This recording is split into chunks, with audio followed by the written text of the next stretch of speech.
second phase of the special agro-industrial processing zones.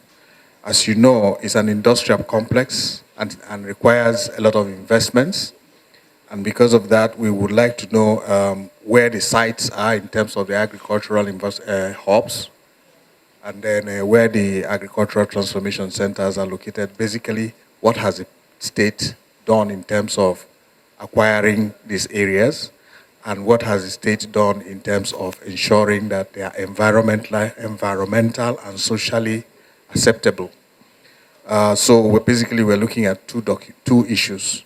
One is that we would like to see a complete business plan in the form of a feasibility study. And then the second is that we would like to see an environment and social impact assessment study. And that gives us an indication of the readiness of the state to be able to participate.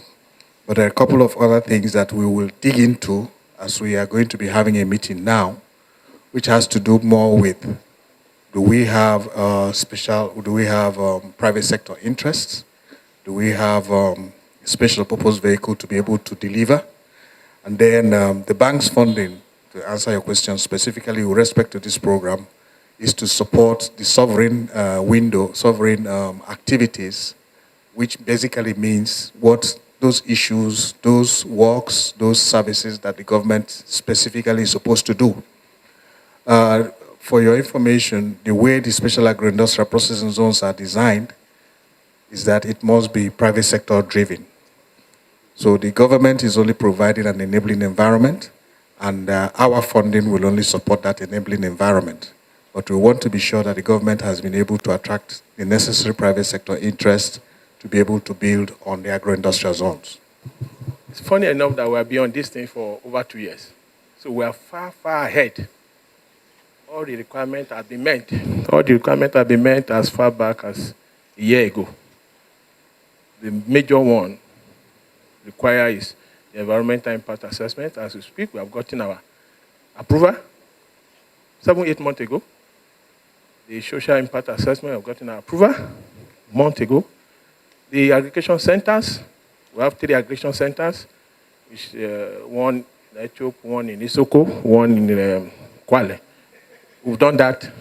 All the documentation has been perfected. Then we are talking of 9 aggregation centers. All the 9 aggregation centers across the state have been perfected. The team is here to verify. So the issue of are we going to meet the criteria doesn't arise at all, at all. We are a step ahead. I can say it somehow that online meeting was held some time ago between states and African Development Bank.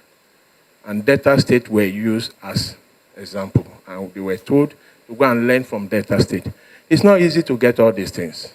To get environmental impact assessment, you need 2 seasons minimum. Rainy season, dry season. Then to get approval, you need about 6 months. But if I stand there and I tell you we have it already, that tells you the amount of effort that has been put in. We are far already. We are ready. In fact, we are moved to the next stage. They are to provide the support in terms of funding and all that for agricultural aspect of it. But Delta State is already ahead, talking of the second stage, which is the manufacturing and the chain, the packaging, the exporting. We are far ahead. So to answer your question, we are okay. Very, very okay. We are looking at between $50 and $150 million.